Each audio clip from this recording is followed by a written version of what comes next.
Important topic known as plant hormones. अब देखिए, जो प्लांट हार्मोन्स का आर्टिकल है ये एक्चुअली बोर्ड में बहुत दफ़ा आ चुका हुआ है, पहली बात।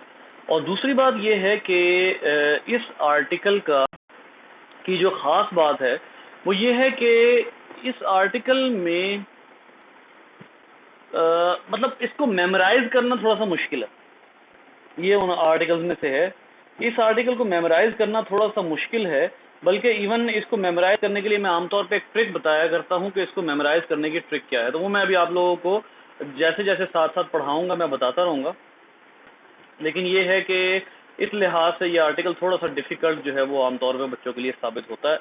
तो अभी इसको पढ़ते हैं।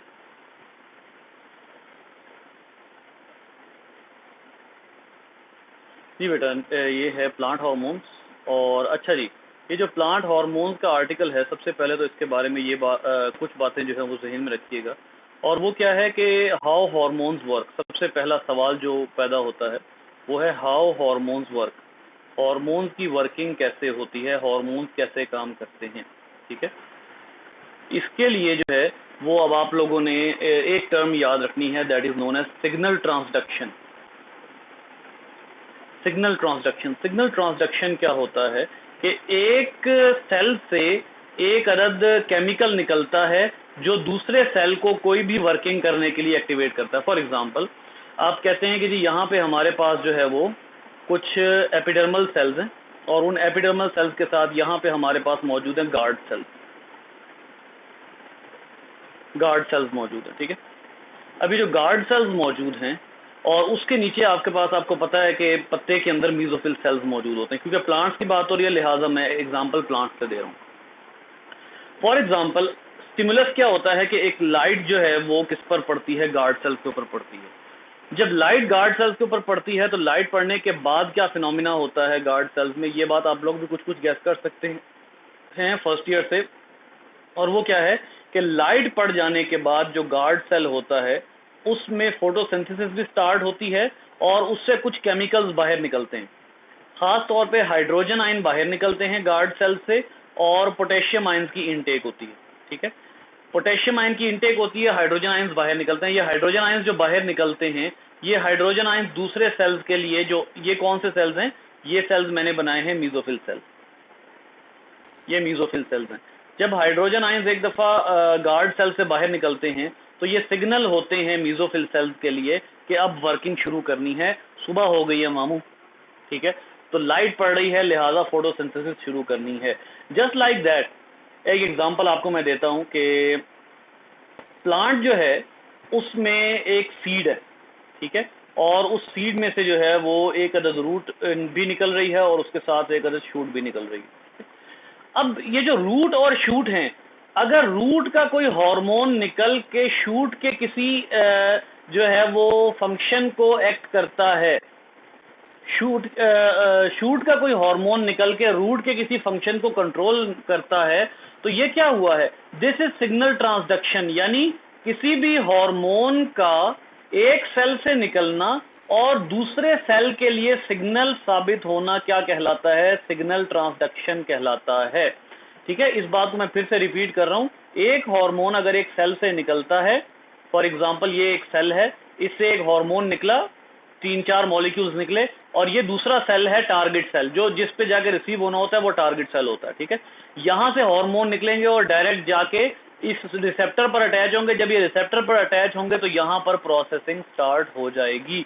ये प्रोसेस जिसमें एक सेल से एक सिग्नल निकले और वो दूसरे सेल को कोई वर्किंग करने के लिए स्टिमुलेट करे, ये प्रोसेस क्या कहलाता है, सिग्नल ट्रांसडक्शन। चाहे एनिमल्स हो चाहे प्लांट्स हो, सब में सिग्नल ट्रांसडक्शन जो है उसी के तहत हार्मोनल वर्किंग होती है, सिग्नल ट्रांसडक्शन ही होती है। मतलब एनिमल्स और प्लांट्स में ऐसा नहीं होता कि अगर प्लांट्स में सिग्नल ट्रांसडक्शन हो रही है तो एनिमल्स में नहीं हो रही है, ऐसा नहीं है। सिग्नल ट्रांसडक्शन जहां जहां हार्मोन वर्किंग कर रहे हैं वहां वहां सिग्नल ट्रांसडक्शन का रूल है, हर उस जगह पर सिग्नल ट्रांसडक्शन मौजूद है।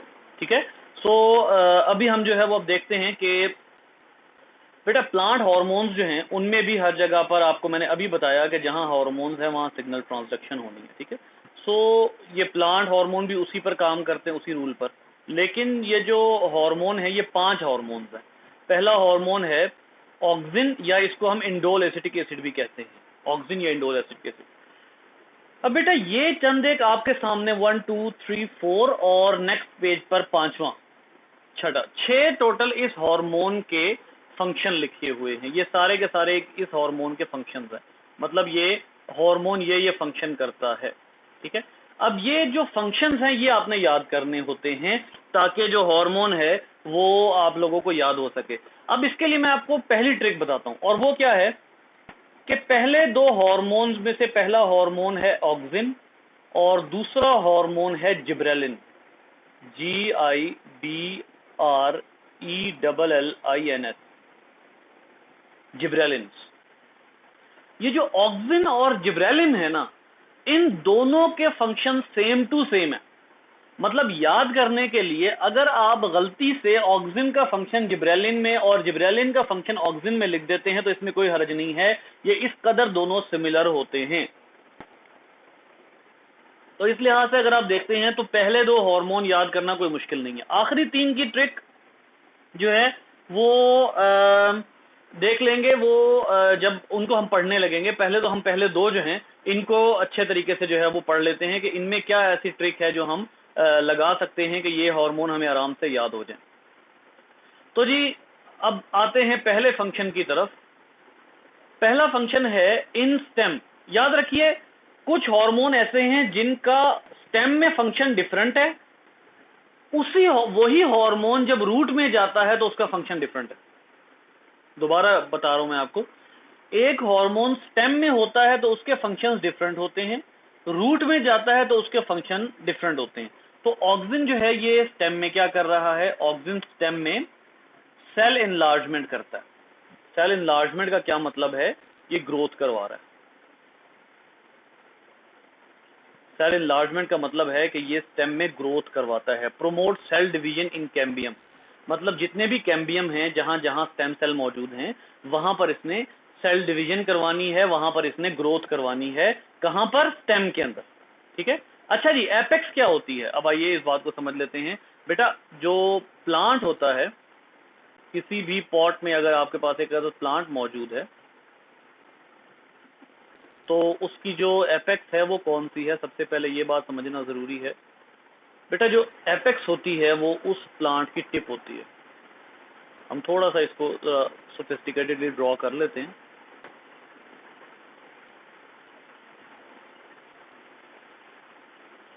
ये जो है ये रीजन, ये एपेक्स कहलाता है। और इस एपेक्स में कौन सा टिश्यू होता है बेटा, कोई बताएगा मुझे एपेक्स पे कौन सा टिश्यू मौजूद होता है जो कंटिन्यूसली ग्रो करता है?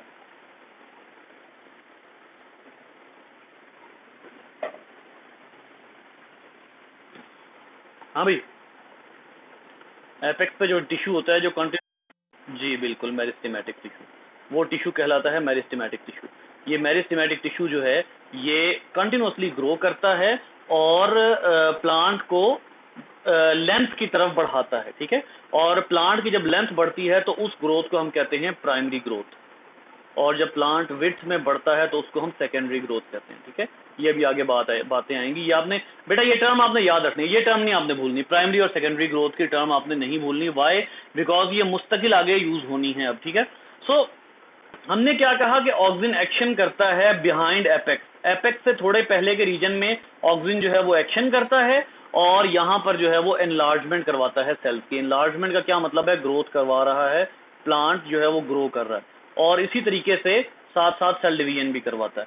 अच्छा, इसके बाद जो है वो एक और चीज़ भी है, और वो क्या है कि रूट में क्या कर रहा है। चले आइए अब जो है वो उसका सेकंड पॉइंट देख लेते हैं अबाउट रूट। रूट में जो ऑक्सिन है, promote growth at very low concentration, inhibit growth at higher concentration. अच्छा, ये अब एक बड़ी ऑकवर्ड सी बात लगती है। एक हार्मोन है, अगर वो रूट में लो कंसंट्रेशन में है तो वो प्रोमोट करता है ग्रोथ को। किसकी बात हो रही है, रूट की बात हो रही है। We are not talking about stem, stem की बात हो चुकी, अब मजीद स्टेम की बात नहीं हो रही। हम जो है वो अब बात कर रहे हैं रूट की। तो रूट में देख लीजिए कि रूट में वो क्या कह रहा है, promote growth at very low concentration. ये जो बात ये यहां पर कर रहा है इसका क्या मतलब है बेटा, याद रखिए कि कुछ ऐसे हार्मोन्स होते हैं, जैसे हमारी अपनी बॉडी में कुछ हार्मोन्स होते हैं जो खाने के फौरन बाद रिलीज होते हैं, जिसमें एक हार्मोन का नाम है मेलाटोनिन, MELATONIN, मेलाटोनिन। ये जो मेलाटोनिन है ना, जब खाने के बाद ये रिलीज होता है तो ये हमारे डाइजेस्टिव सिस्टम को स्पीड अप कर देता है। मैं एक एग्जांपल देकर अब वापस अपनी बात पर आता हूं। मैं एकदम ह्यूमन की एग्जांपल पर आ गया, लेकिन जरा समझिएगा मैं ये एग्जांपल क्यों दे रहा हूं। जब खाने के फौरन बाद ये रिलीज होता है ना, तो ये हमारे डाइजेस्टिव सिस्टम की स्पीड को एनहांस कर देता है। लेकिन जब इसी मेलाटोनिन की अमाउंट ज्यादा होती है तो पता क्या होता है, हमारा डाइजेस्टिव सिस्टम स्लो डाउन हो जाता है। पहले क्या हुआ, खाना खाते ही इसकी थोड़ी सी अमाउंट रिलीज हुई, हमारा डाइजेस्टिव सिस्टम तेज हो गया, तेजी डाइजेशन स्टार्ट हो गई। लेकिन अगर यही हार्मोन एक खास हद से ज्यादा हो जाए, और ये पता है कौन सा हार्मोन होता है मेलाटोनिन, ये स्लीप हार्मोन होता है। शायद मैंने कल भी आपको इसका बताया था। जो मेलाटोनिन होता है ये स्लीप हार्मोन होता है, लेकिन इसकी थोड़ी अमाउंट डाइजेशन में हेल्प करती है। इसी की अमाउंट अगर ज्यादा हो जाती है तो डाइजेशन रुक जाती है। उसकी फिजियोलॉजिकल रीजंस हैं, उसमें भी आपको जाने की जरूरत नहीं है। जो मैं कहना चाह रहा हूं एक्चुअली यहां पर, कि बहुत से हार्मोन्स ऐसे हैं जो कि अगर बॉडी में कम रिलीज हो तो वो हमारा कोई ना कोई प्रोसेस एनहांस कर देते हैं, लेकिन अगर वो बहुत ज्यादा रिलीज हो जाए तो वो प्रोसेस डाउन हो जाता है। बिल्कुल ऐसे ही प्लांट्स में ऑक्सीजन अगर रूट्स में ज्यादा रिलीज हो तो वो ग्रोथ को स्टॉप कर देता है। ये देखें, inhibit growth at higher concentration. अगर ऑक्सीजन ज्यादा आ जाए रूट में तो ग्रोथ रुक जाती है, और अगर ऑक्सीजन बहुत कम हो, थोड़ी सी अमाउंट में हो, तो रूट में ग्रोथ स्टार्ट हो जाती है। अच्छा जी, थर्ड पॉइंट देखिएगा, promote bud initiation in the shoots but sometime antagonistic to cytokinins and is inhibitory। अच्छा, अब ये जो है कॉन्सेप्ट, इसको जरा समझते हैं बेटा। इस कॉन्सेप्ट को समझने के लिए सबसे पहले जो है ना, हम इस कॉन्सेप्ट को समझने के लिए एक जो है वो कॉन्सेप्ट है जिसको हम अभी समझेंगे यहाँ पर। वो कॉन्सेप्ट कहता है एपिकल डोमिनेंस। ये बड़ा मजे का कॉन्सेप्ट है और ये 19th चैप्टर में भी आना है, लिहाजा यहाँ पर हम इसको मुख्तसरन पढ़ेंगे। एपिकल डोमिनेंस क्या होता है बेटा? एपिकल डोमिनेंस ये होता है कि एक प्लांट ग्रो कर रहा है,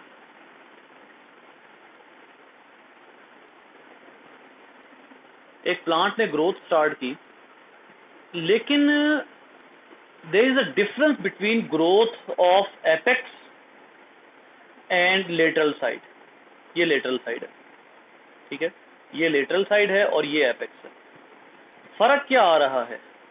जो फर्क आता है वो ये है, apex grows more fast, more quickly than apex grows more quickly than lateral side। Apex ज्यादा तेजी से ग्रो करती है as compared to lateral side. या इसको एक और अल्फाज में भी लिखा जा सकता है, एक और जुमले की सूरत में भी लिखा जा सकता है, apex inhibits the growth of lateral parts. जो एपेक्स है वो लेटरल पार्ट्स की ग्रोथ को जो है वो इनहिबिट कर देती है। जब एपेक्स लेटरल पार्ट्स की ग्रोथ को इनहिबिट कर देती है तो इस फिनोमिना को आप क्या नाम देते हैं? इस फिनोमिना को आप नाम देते हैं एपिकल डोमिनेंस। मैं रिपीट करता हूं, जब एपेक्स लेटरल साइड को ग्रो ना होने दे, जब एपेक्स लेटरल साइड की ग्रोथ को स्लो कर दे, तो ऐसी सूरत में इस फिनोमिना को एपिकल डोमिनेंस कहते हैं। यानी एपेक्स डोमिनेंट हुई भी है, एपेक्स डोमिनेंट हुई भी है और वो लेटरल साइड को ग्रो नहीं होने दे रही। ये कब होता है? अब जरा सुनिएगा, ये तब होता है जब एपेक्स पर रिलीज हो रहा हो ऑक्सीजन, एपेक्स पर रिलीज हो रहा है ऑक्सीजन, लेकिन लेटरल साइड पर एक और हार्मोन रिलीज हो रहा है जिसको हम कहते हैं साइटोकाइनिन।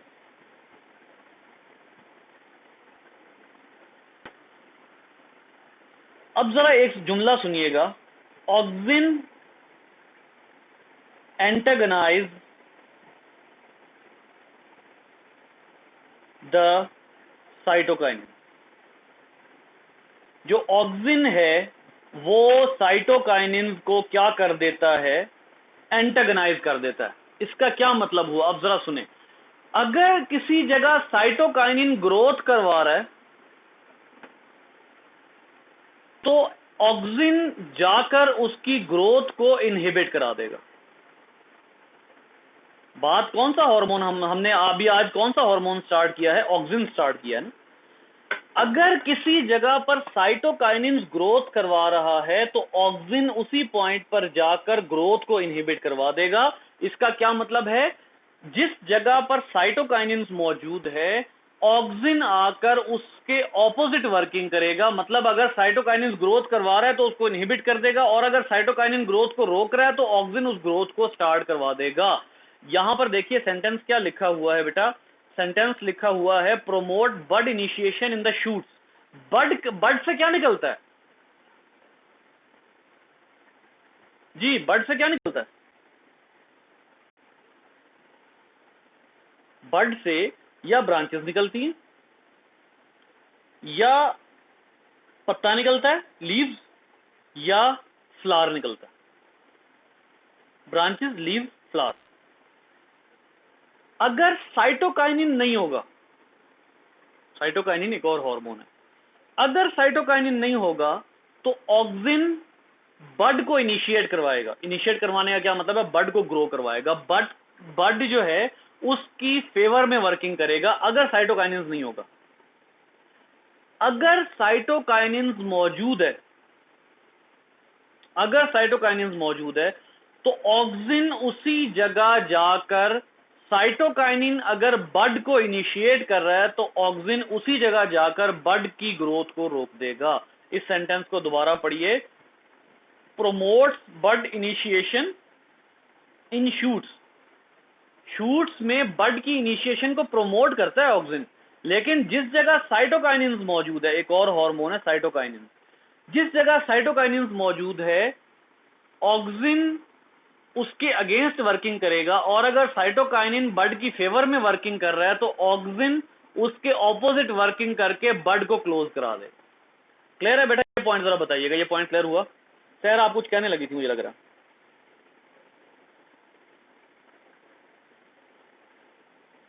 जी कोई क्वेश्चन है किसी का तो बोले। जी हाँ दिया जी बेटा, क्या रिपीट कर दूं?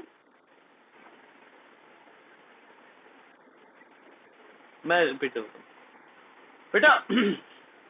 इसको एक और टर्म से समझते हैं। एक जगह जो है वो दो बच्चे हैं, एक बच्चा जो है वो बड़े शौक से एक जगह जो है वो पानी के नलके लगे हुए हैं, बच्चा शरारती होता है आपको पता है, वो जाके पानी के नलके खोल रहा है, ठीक है। उसी जगह एक और बच्चा आता है और वो आकर वो भी पानी के नलके खोलने की कोशिश करता है।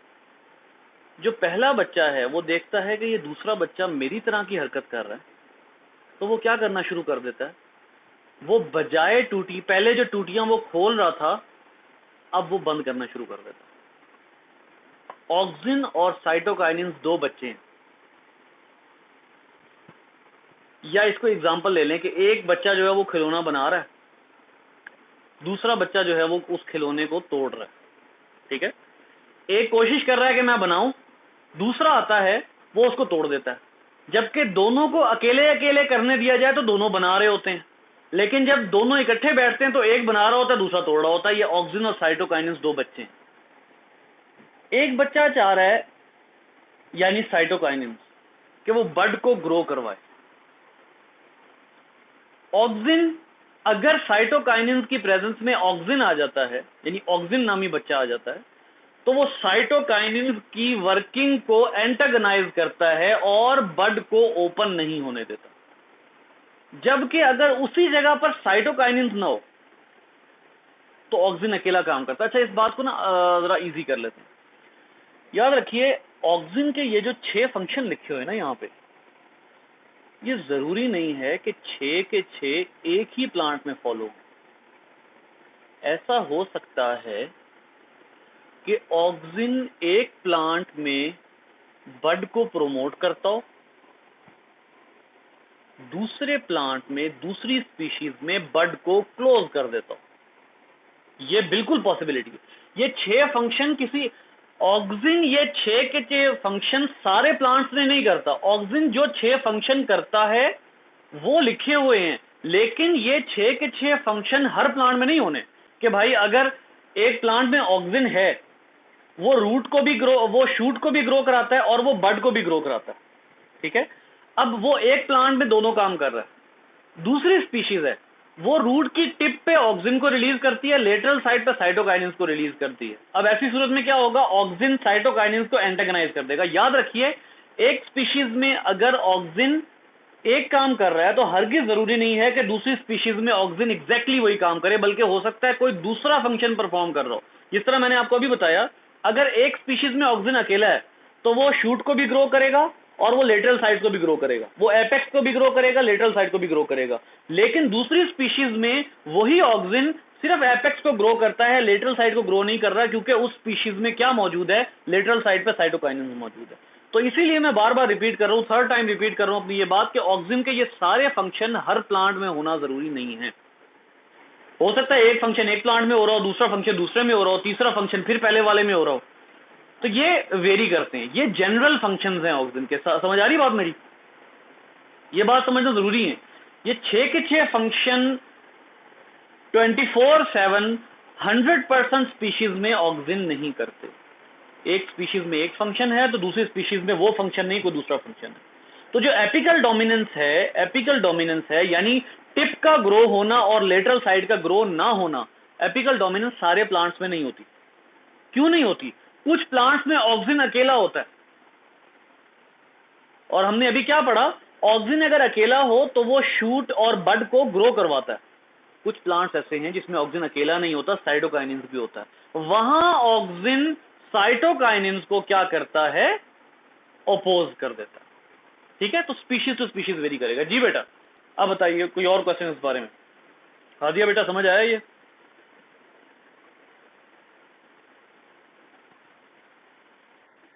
जी, और कोई? ये बात क्लियर हुई है? क्योंकि आप लोगों को ना, जो सबसे ज्यादा जो बात है ना, जो मैं अभी रिपीट कर चुका हूं कई बार, कि आपने ये नहीं सोचना कि ये 6 के 6 आपके सामने एक प्लांट पड़ा हुआ है एक गमले में, आप कहते हैं जी ऑक्सिन 6 के 6 फंक्शन इसी में कर रहा है। नहीं, ऐसा नहीं है। ऑक्सिन वो 6 के 6 फंक्शन उस प्लांट में नहीं कर रहा। एक्चुअली ऑक्सिन उन 6 में से कोई 5 या 4 फंक्शन उस प्लांट में कर रहा है। हो सकता है बाकी 2 या 3 फंक्शन वो किसी और में करता हो। तो हार्मोन हमेशा सेम वर्किंग नहीं करते। एक स्पीशीज में एक तरह की फंक्शनिंग हो रही है तो दूसरी स्पीशीज में दूसरी तरह की वर्किंग हो रही है। ये जनरल फंक्शन जो यहां लिखे हुए हैं। अब आइए बात को समेटते हैं। मैं आखिरी बार रिपीट कर रहा हूं, ऑक्सिन अगर अकेला, जी बेटा हदिया बोले।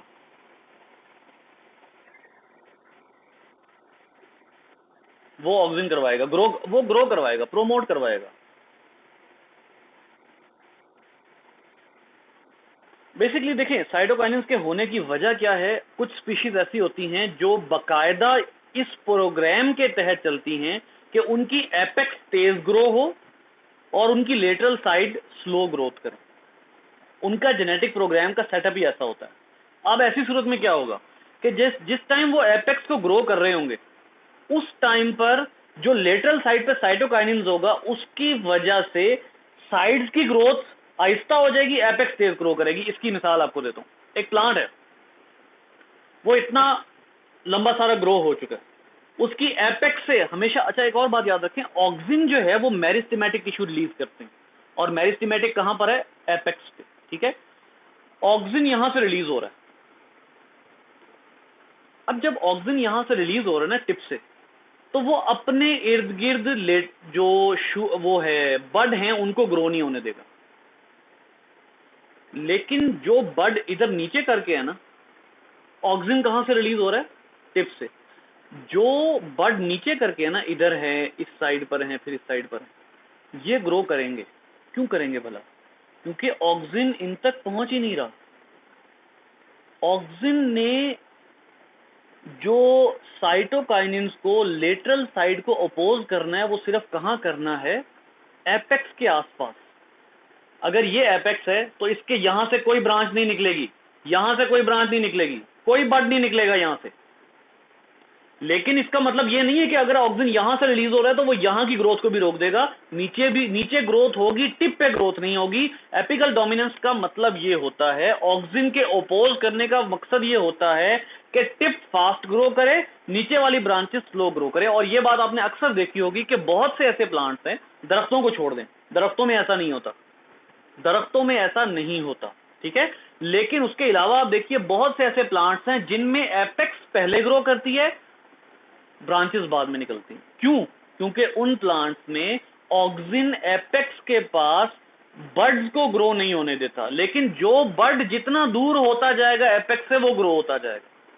तो ये प्लांट के जेनेटिक मेकअप में शामिल होता है कि पहले एपेक्स ग्रो हो, और जब एपेक्स एक हद से ऊपर चली जाए उसके बाद नीचे से बड की ग्रोथ स्टार्ट होती है। अब क्लियर हुआ पॉइंट?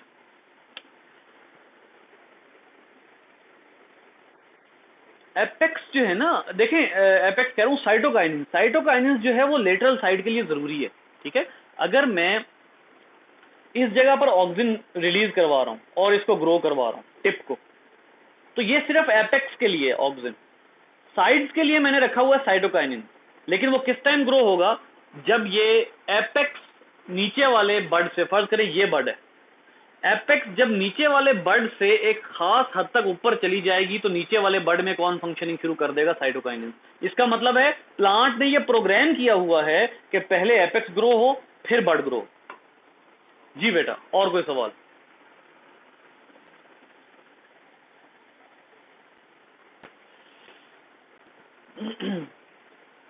अच्छा जी, नेक्स्ट पे आ जाते हैं जनाब। हाँ ये देखें, नेक्स्ट पॉइंट उसने बता दिया, promote apical dominance. Apical dominance को प्रोमोट करता है, और एपिकल डोमिनेंस प्रोमोट करने की वजह क्या होती है कि ये प्लांट के जेनेटिक प्रोग्राम में शामिल होता है, जेनेटिक प्रोग्राम में शामिल होता है कि भाई पहले एपेक्स ग्रो कराएंगे, बड बाद में ग्रो होते रहेंगे। बड जब बाद में ग्रो होते रहेंगे तो इसका मतलब ये क्या, इसका मतलब क्या होगा कि एपेक्स एक खास हद से ऊपर निकल गई, उसके बाद बड ग्रो होंगे। They can sometime induce parthenocarpy.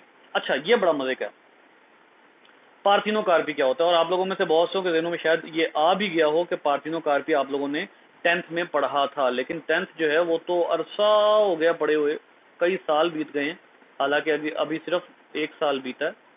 तो पार्थिनोकार्पी, पार्थिनोकार्पी एक ऐसा वर्ड है जिसमें पार्थिनो का मतलब होता है वर्जिन,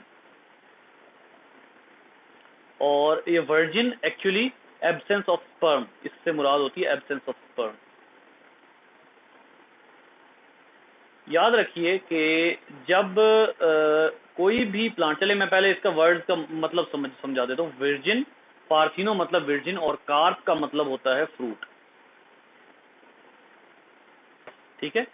अब देखिए, याद रखिए कि बहुत से प्लांट्स ऐसे होते हैं जो फ्रूट डेवलप कर देते हैं, fruit development without seed, without seed, बगैर सीड के फ्रूट की डेवलपमेंट कर देते हैं। ये कब होता है? ये तब होता है जब सीजन खत्म हो रहा हो,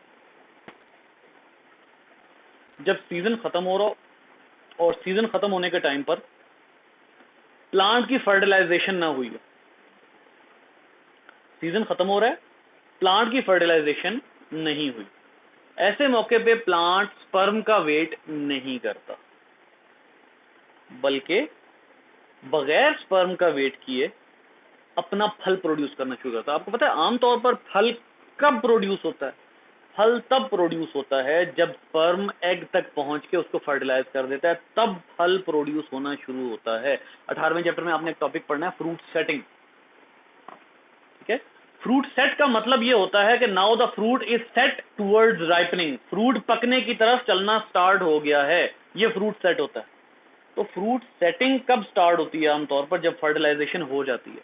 बहुत से ऐसे प्लांट होते हैं जो एंड ऑफ द सीजन तक स्पर्म रिसीव ही नहीं करते, उन तक स्पर्म पहुंचता ही नहीं है, तो वो बगैर स्पर्म रिसीव किए अपना फल प्रोड्यूस करना शुरू कर देते हैं। मैंने आपको क्या बताया आमतौर पे आफ्टर फर्टिलाइजेशन फल प्रोड्यूस होता है, लेकिन ये बगैर फर्टिलाइजेशन के फल प्रोड्यूस करते हैं, और ऐसे फिनोमिना को आप क्या कहते हैं, पार्थिनोकार्पी। और ये किसके जरिए होता है, ये ऑक्सीजन के जरिए होता है। इनका ऑक्सीजन रिलीज होना शुरू हो जाता है, एंड ऑफ द सीजन में ऑक्सीजन रिलीज होना शुरू हो जाता है, और जब ऑक्सीजन रिलीज होता है तो बगैर फर्टिलाइजेशन के इनका फल प्रोड्यूस होना शुरू हो जाता है। और ऐसे फल में सीड्स नहीं होते, क्योंकि विदाउट फर्टिलाइजेशन है। अभी देखें ना, विदाउट सीड मैंने लिखा ना, विदाउट सीड है। तो विदाउट सीड किस वजह से है, क्योंकि जो है वो फर्टिलाइजेशन नहीं हुई। याद रखिए आमतौर पर फ्रूट और सीड ये फर्टिलाइजेशन के बाद बनना शुरू होते हैं या बनते हैं। तो जब फर्टिलाइजेशन ही नहीं हुई तो ना सीड बना और ना ही जो है वो सीड भी नहीं बना, लेकिन फल बन गया। फल बन गया, जब सीड नहीं बना और फल बन गया, इसका मतलब है उस प्लांट ने बगैर फर्टिलाइजेशन के फल पका दिया है। इसको पार्थिनोकार्पी कहते हैं, यानी development of fruit without sperm. Cause delay in leaf senescence, leaf की एजिंग को रोकते हैं कुछ स्पीशीज में। मैंने आपको कहा ना सब स्पीशीज में नहीं होता, कुछ स्पीशीज में ये लीफ को एज नहीं होने देते। मतलब क्या है इसका बेटा, इसका मतलब ये है कि कुछ स्पीशीज ऐसी होती हैं जिनमें लीफ को गिरने नहीं देते। एक्चुअली लीफ सेनेस का एजिंग का मतलब होगा लीफ फॉल, तो ये लीफ फॉल को रोकते हैं, protect from leaf fall. Leaf fall, leaf के फॉल से ये रोकेंगे, ठीक है। और इसके अलावा इनहिबिट एब्सिशन, एब्सिशन होता है गिरना, जैसे फल का गिरना, पत्तों का गिरना, वो भी जो है वो ये रोकते हैं। अच्छा, ये तो हमने पढ़ लिया। अब याद रखिए बेटा, ये जो आर्टिकल आ रहा है ना कमर्शियल एप्लीकेशन, हर हार्मोन के एंड पे उसकी कमर्शियल एप्लीकेशन लिखी है। और याद रखिए ये कमर्शियल एप्लीकेशन बहुत दफा शॉर्ट क्वेश्चन में पूछी जा चुकी हैं, बहुत दफा। तो इसलिए एहतियात कीजिएगा कमर्शियल एप्लीकेशंस को याद करते हुए। ये ज़हन में रखना है कि ये तकरीबन 100% चांस है कि कमर्शियल एप्लीकेशन का एक शॉर्ट क्वेश्चन आएगा, तकरीबन 100% चांस है। अब क्या क्या यूज होता है, सिंथेटिक ऑक्सीजन। सिंथेटिक ऑक्सीजन का क्या मतलब है बेटा, कुछ ऑक्सीजन ऐसे हैं जो कुछ तो ऑक्सीजन ऐसे हैं जो प्लांट खुद प्रोड्यूस कर रहा है, नेचुरल वर्किंग कर रहा है। कुछ हैं जो हम बनाते हैं लैब में, उसमें क्या होता है, हम उनको यूज कर सकते हैं स्टिमुलेट फ्रूटिंग, यानी पार्थिनोकार्पी के लिए हम उनको जो है वो कर सकते हैं कि हम उनका स्प्रे कर दें। आपको देखें ना फसलों पर बाजों का स्प्रे होता है, तो अगर आप ऑक्सीजन का स्प्रे कर देंगे तो फ्रूट जल्दी बन जाएगा। Sometime cause fruit setting in absence of pollination, मतलब ऐसा कर सकते हैं, ये वही बात उसने की है कि पार्थिनोकार्पी जो है वो इंड्यूस करवा दें। अगर आपका पौधा फल नहीं दे रहा, अगर आपके पौधे की फर्टिलाइजेशन देखें, एक इसकी जो है वो सिंपल सी बात करते हैं। अगर एक फीमेल पौधा है, कहते हैं ना आमतौर पे एक पौधा अकेला कभी नहीं लगाना चाहिए, एक फीमेल है तो एक मेल हो। अगर एक फीमेल पौधा है वो आपने अकेला लगाया हुआ, अपने सीजन में आके वो फूल बनाना शुरू कर देगा, और आपको पता है कि फूल बनेगा तो उसके अंदर ओवरी होगी और उसके अंदर जो है वो फल लगेगा। फर्ज किया कि मेल प्लांट है ही नहीं आपके पास, अब अगर आपके पास मेल प्लांट नहीं है, आप ऑक्सीजन का स्प्रे करें, फल लग जाएंगे उसके ऊपर। नॉट इन ऑल स्पीशीज, कुछ स्पीशीज ऐसी हैं, ठीक है।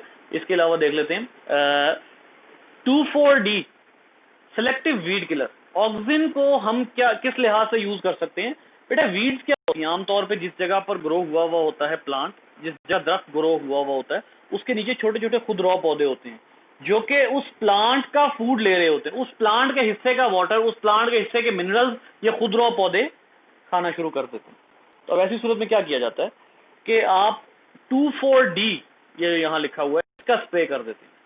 2,4-D dichlorophenoxy acetic acid, 2,4-D का स्प्रे कर दें, ये उन वीड्स को किल कर देगा, वो जो खुदरौ पौधे ग्रो हुए हैं उनको किल कर देगा। इनहिबिट स्प्राउटिंग इन पोटैटोज, पोटैटोज के पकने को स्लो करवा सकते हैं आप 2,4-D यूज करके, ठीक है। Prevent premature fruit drop, premature fruit drop abscission, मतलब फल का गिरना, अगर फल अपने वक्त से पहले गिरना शुरू हो गया है तो आप 2,4-D का स्प्रे करें, वो नहीं गिरेगा, वो अपनी जगह बरकरार रहेगा। तो एक में यानी जो NAA था, नेफ्थलीन एसिटिक एसिड, उससे तो आप पार्थिनोकार्पी करवा रहे हैं। 2,4-D से आप काम करवा रहे हैं इनहिबिशन का, जैसे वीड्स की इनहिबिशन करवा रहे हैं आप, ये फल के गिरने की इनहिबिशन करवा रहे हैं। तो 2,4-D जो है वो इनहिबिशन के लिए यूज होता है, जो NAA है वो प्रोमोशन के लिए यूज होता है। किस प्रोमोशन के लिए? पार्थिनोकार्पी करवाने के लिए। पार्थिनोकार्पी को प्रोमोट करेगा NAA, ठीक है। तो ये जो है ये फंक्शन है कुछ जिब्रेलिन्स के, और इनसे काफी ज्यादा मिलते जुलते फंक्शन जो हैं वो ऑक्सिन के भी हैं। जी बेटा, क्लियर हुआ? कुछ अंदाजा हुआ टॉपिक का?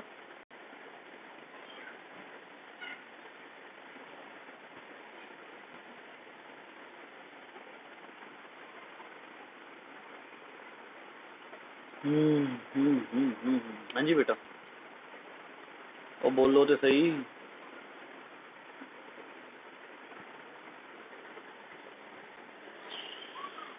फिर मैसेज।